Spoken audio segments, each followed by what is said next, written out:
Saudara-saudara, pada hari Minggu ini 3 Mei 2020 kita akan membaca bersama-sama dalam kitab Perjanjian Lama, kitab Nehemia pasal 1 ayat 1 sampai dengan ayatnya yang ke-11. Nehemia pasal 1 ayat 1 sampai ayat 11. Bacaan ini diberikan judul Doa Nehemia bagi orang Israel. Riwayat Nehemia bin Hakalia. Pada bulan Kisleu tahun ke-20, ketika aku ada di Puri Susan, datanglah Hanani, salah seorang dari saudara-saudaraku, dengan beberapa orang dari Yehuda. Aku menanyakan mereka tentang orang-orang Yahudi yang terluput, yang terhindar dari penawanan, dan tentang Yerusalem. Kata mereka kepadaku, orang-orang yang masih tinggal di daerah sana, yang terhindar dari penawanan, ada dalam kesukaran besar dan dalam keadaan tercela. Tembok Yerusalem telah terbongkar dan pintu-pintu gerbangnya telah terbakar. Ketika aku dengar berita ini, duduklah aku menangis dan berkabung selama beberapa hari. Aku berpuasa dan berdoa ke hadirat Allah semesta langit. Kataku, ya Tuhan Allah semesta langit, Allah yang maha besar dan dahsyat, yang berpegang pada perjanjian dan kasih setianya terhadap orang yang kasih kepadanya dan tetap mengikuti perintah-perintahnya. Berilah telingamu dan bukalah matamu, dan dengarkanlah doa hambamu yang sekarang kupanjatkan kehadiratmu siang dan malam bagi orang Israel, hamba-hambamu itu, dengan mengaku segala dosa yang kami orang Israel telah lakukan terhadapmu. Juga aku dan kaum keluargaku telah berbuat dosa. Kami telah sangat bersalah terhadapmu dan tidak mengikuti perintah-perintah, ketetapan-ketetapan dan peraturan-peraturan yang telah kau perintahkan kepada Musa hambamu itu. Ingatlah akan firman yang kau pesan kepada Musa hambamu itu, yakni, bila kamu berubah setia, kamu akan kucerai-beraikan di antara bangsa-bangsa. Tetapi bila kamu berbalik kepadaku dan tetap mengikuti perintah-perintahku serta melakukannya, maka sekalipun orang-orang buanganmu ada di ujung langit, akan kukumpulkan mereka kembali, kubawa ke tempat yang telah kupilih untuk membuat namaku diam di sana. Bukankah mereka ini hamba-hambamu dan umatmu yang telah kau bebaskan dengan kekuatanmu yang besar dan dengan tanganmu yang kuat? Ya Tuhan, berilah telinga kepada doa hambamu ini dan kepada doa hamba-hambamu yang rela takut akan namamu, dan biarlah hambamu berhasil hari ini dan mendapat belas kasihan dari orang ini. Ketika itu aku ini juru minum raja. Shalom, damai di hati. Apa kabar saudara-saudara yang ada di rumah? Saya percaya bahwa saudara-saudara tetap baik-baik, tetap dalam keadaan sehat dan berbahagia dalam damai sejahtera Tuhan Yesus. Saya yakin bahwa saudara-saudara dalam semangat dan dalam kegembiraan bersyukur hari ini dapat beribadah kepada Tuhan. Walaupun ibadah kita tidak seperti biasanya, tetapi kita melakukannya di rumah kita masing-masing. Saya melihat di HP melalui FB dan WA bahwa pada hari-hari ini orang saling menguatkan, saling mengingatkan. Banyak yang saya lihat sudah jadi pekabar Injil di media sosial. Karena setiap hari mengirimkan firman Tuhan, mengirimkan ayat-ayat yang kiranya ayat-ayat ini dapat memperkokoh, dapat memperkuat beriman kita. Bahkan tidak hanya ayat-ayat yang dikirim-kirim, tapi hal-hal yang lucu-lucu juga dikirim-kirim, supaya orang bergembira. Sebab firman Tuhan mengatakan hati yang gembira adalah obat. Puji Tuhan, oleh karena kita memakai media sosial ini untuk hal-hal yang positif, hal-hal yang membangun, hal-hal yang memperkokoh kita. Terutama dalam penantian kita akan pemulihan yang kita semua percaya akan dikerjakan oleh Tuhan. Oleh karena itu sebagai warga negara, sebagai warga gereja, kita bersyukur karena kita ikut di dalamnya bersama-sama dengan pemerintah, bersama-sama dengan bangsa dan dunia ini menanggulangi virus corona ini. Tetapi juga tentu bukan hanya virus corona, tapi juga penyakit-penyakit yang lain. Banyak orang juga yang sakit di rumah sakit bukan karena virus corona, tapi juga ada penyakit-penyakit yang lain. Kiranya juga Tuhan akan memulihkan keadaan ini. Saudara-saudara yang dikasihi oleh Tuhan kita Yesus Kristus, bacaan kita pada hari ini dalam kitab Nehemia pasal 1 ayat 1, dia mulai dengan penanggalan. Apa maksudnya? Ini untuk memastikan bahwa pada waktu itu yang memimpin Persia adalah Raja Artasta. Dan di waktu itu Nehemia dipercayakan oleh raja menjadi juru minum. Ini sebuah jabatan penting, jabatan yang didasarkan atas kepercayaan. Dan tidak semua orang bisa mendapatkan jabatan ini. Tetapi tentu jabatan ini didapat oleh Nehemia bukan tanpa alasan. Tentu melalui seleksi. Dan alasan utama adalah Nehemia dipercaya karena kesetiaannya. Saudara-saudara yang dikasihi oleh Tuhan Yesus Kristus, pada saat ia menjabat jabatan ini, artinya ia adalah orang penting di istana raja. Ia mendengar sebuah berita yang menyedihkan.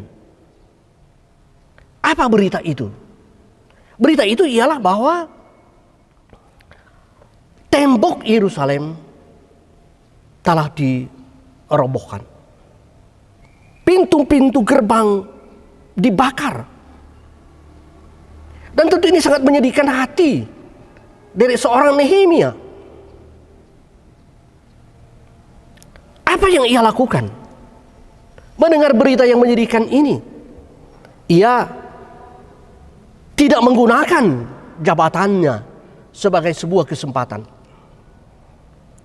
Tetapi ia menggunakan imannya, keyakinannya untuk datang kepada Tuhan. Dengan cara apa? Dengan cara berpuasa dan berdoa. Berpuasa dan berdoa secara pribadi menggumuli sebuah bangsa, yaitu bangsa Israel. Kenapa ini dilakukannya? Karena Nehemia adalah seorang yang setia, seorang yang taat pada agama. Dan ia punya keyakinan bahwa doanya tentu tidak hanya akan didengar oleh Tuhan, tetapi ia percaya bahwa doanya akan dikabulkan oleh Tuhan. Dan memang kalau kita membaca pasal 2 sampai dengan pasal 3, kita akan mendapati bahwa dengan kemurahan Tuhan, Tuhan mengabulkan permohonan daripada Nehemia. Saudara-saudara, Nehemia berpuasa dan berdoa. Apa inti doanya? Apa yang ia sedang puasakan? kepada Tuhan. Pertama ialah dia mengakui dosa bangsanya, dosa orang Israel. Ini pengakuan dosa. Tetapi bukan hanya pengakuan dosa bangsa, tetapi yang kedua adalah pengakuan dosa keluarganya, bahkan dirinya.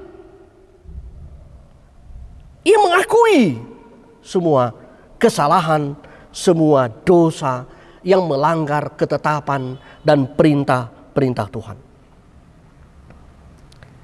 Lalu apa isi yang berikut dari doanya? Yang ketiga ialah bahwa ia memohon Tuhan kiranya mengabulkan permohonannya. Sama seperti yang ia katakan pada Musa.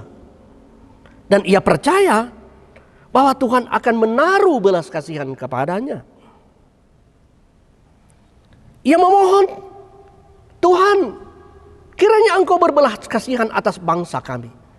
Kiranya Engkau berbelas kasihan atas keluarga kami yang telah berdosa, yang telah berbuat salah kepadamu. Dan dengan demikian Tuhan kiranya mengampuni segala kesalahan dan dosa yang telah dilakukan. Saudara-saudara, apa yang dilakukan oleh Nehemia ini menunjukkan bahwa Nehemia, walaupun dia memiliki jabatan yang penting di istana raja, tapi dia tidak kehilangan identitas. Dia tidak kehilangan jati diri sebagai orang beriman. Ia tidak merasa bahwa jabatannya itu menghilangkan identitasnya. Tetapi malah jabatannya itu semakin menunjukkan identitasnya sebagai orang beriman. Saudara-saudara yang saya kasih dalam Tuhan, berbicara soal doa puasa ini bukan hal baru bagi gereja kita. Bahkan setiap bulan kita melakukannya. Ini sudah dilakukan oleh gereja kita berpuluh tahun. Tapi rasanya masih banyak orang yang belum bisa berdoa dan berpuasa. Mungkin karena belum terbiasa. Atau kalau orang mau bertanya kepada keluarga kita, siapa yang sudah pernah berpuasa? Kalau berdoa pasti. Tapi kalau berpuasa, Gemi melakukan ini. Dan selama ini dalam pengalaman kami, yang mengikuti doa puasa itu sudah ribuan orang. Tetapi ternyata ini belum cukup untuk meminta belas kasihan kepada Tuhan. Kita masih harus bersama-sama. Semua, tidak ada yang terkecuali. Kenapa? Sebab berpuasa itu bukan cuma usaha menahan diri untuk tidak makan dan tidak minum. Berdoa bukan hanya selama ini yang kita mengerti sebagai jembatan, sebagai nafas hidup. Tetapi berdoa sesungguhnya adalah merupakan tindakan sengaja kita, siapapun kita, untuk berhubungan dengan Tuhan. Memang berpuasa ini selalu banyak ceritanya. Ada orang kalau baru satu kali pergi doa puasa ke MIM di Oto, padahal dia sementara mengikuti puasa, jaba makan di Oto.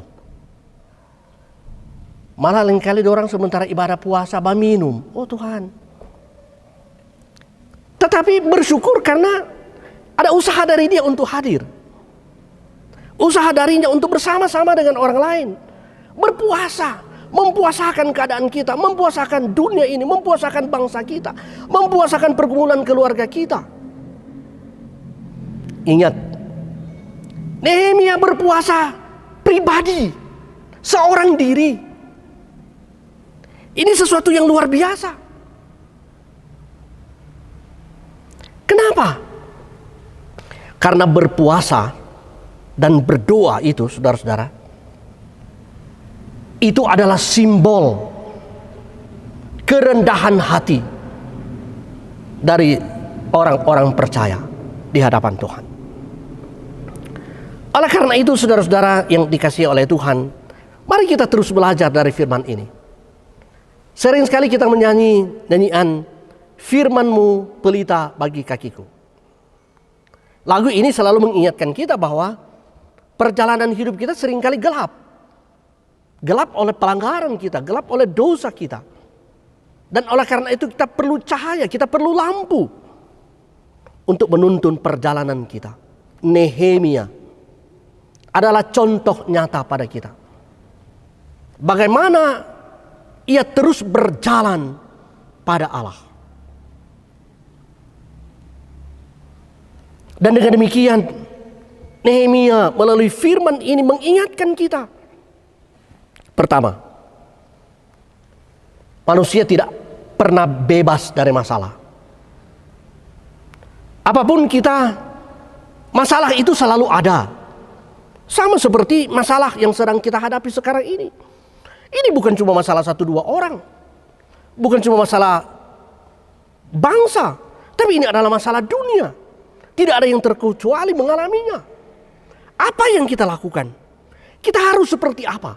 Nah, ada cara, ada petunjuk yang diberikan oleh Tuhan melalui firman ini. Apa itu? Berpuasa dan berdoa. Saya kira jalan ini diambil oleh Nehemia. Kenapa? Karena ia percaya. Ini cara yang selama ini telah dilakukan oleh orang Israel. Ester juga saya kira kita tahu. Ia mengajak umat untuk berdoa dan berpuasa. Untuk menyelamatkan orang Ibrani. Dan ia berhasil, Ester berhasil, Nehemia berhasil. Kalau mereka berhasil, mereka punya Tuhan yang sama-sama dengan kita. Kita juga pasti yakin kalau kita akan terus berpuasa dan berdoa, Tuhan akan meluputkan kita dari segala beban, dari segala persoalan, dari segala kesulitan yang seperti kita hadapi sekarang ini. Dengan demikian, bila Tuhan membebaskan kita, bila Tuhan meluputkan kita, maka kita diberi kesempatan lagi oleh Tuhan. Melihat anak-anak kita bersekolah lagi. Melihat anak-anak kita kuliah lagi. Melihat orang-orang jemaat bekerja, berusaha kembali. Ekonomi bangkit kembali. Tentu kita butuh ini. Caranya apa? Belajar seperti Nehemia. Datang kepada Tuhan. Yang berikut ialah Nehemia berdoa mengakui kesalahan. Ada 2 hal yang ia akui. Kesalahan bangsa dan kesalahan keluarga. Dosa bangsa dan dosa keluarga. Tentu kalau bicara keluarga berarti juga termasuk dalamnya pribadi-pribadi. Ia bawa kepada Tuhan. Kita belajar padanya. Membawa dosa bangsa, membawa dosa dunia ini, bahkan membawa dosa kita sebagai keluarga dan pribadi kepada Tuhan. Apa yang kita minta? Seperti Nehemia. Meminta belas kasihan. Tuhan, kiranya Engkau berbelas kasihan kepada kami. Dan Nehemia mendapatkan bahwa sungguh-sungguh Tuhan mengabulkan permohonannya, mengabulkan permintaannya. Dengan demikian, kita percaya bahwa jika kita akan terus berpuasa dan berdoa, maka kita akan melihat Tuhan akan memulihkan dunia ini. Tuhan akan memulihkan bangsa kita ini. Saudara-saudara, yang berikut, Nehemia mengingatkan kita bahwa jabatan boleh ada pada kita, kedudukan boleh ada pada kita, kekuasaan boleh ada pada kita. Tapi itu bukan alasan untuk tidak mengandalkan Tuhan. Tetapi biarlah kiranya jabatan, kedudukan, kekuasaan, strata ekonomi yang ada pada kita, kita gunakan itu sebagai kesempatan untuk menolong orang lain, membantu orang lain. Tetapi dalam keadaan seperti ini, di mana kesulitan itu ada di mana-mana, janganlah kiranya kita menggunakan kesempatan ini untuk mendapatkan popularitas diri. Karena kalau kita melakukan ini, maka kita tidak mendapatkan pengampunan dari Tuhan, tetapi malah dosa akan tetap ada dan akan mendatangkan murka Allah pada kita. Kita harus berani mengatakan bahwa kalau saya menolong orang lain, saya membantu orang lain, dari apa yang ada, dari kedudukan saya, dari jabatan saya, dari ekonomi saya, itu saya mau melakukannya dengan ketulusan hati saya, dengan ketulusan hati kita, karena iman.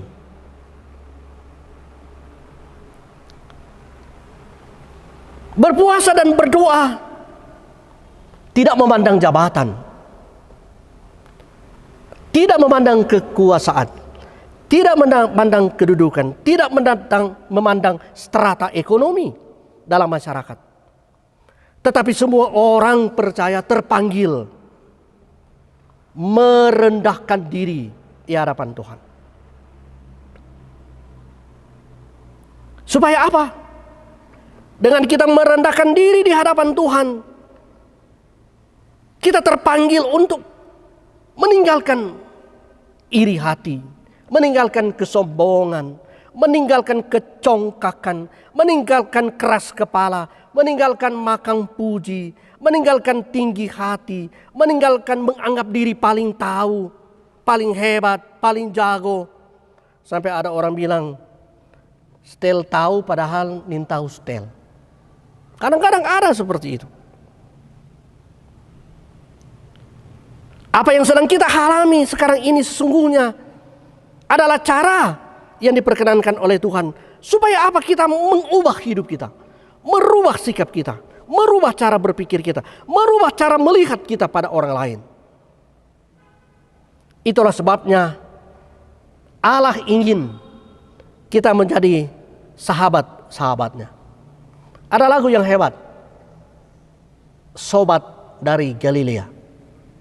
Yesus ingin kita menjadi sahabat-sahabatnya. Sahabat-sahabat yang memiliki sifat mengasihi, menolong orang lain. Inilah kiranya yang akan menjadi identitas kita sebagai warga gereja, tapi juga sebagai warga bangsa yang taat, yang setia pada Tuhan. Shalom, damai di hati. Amin.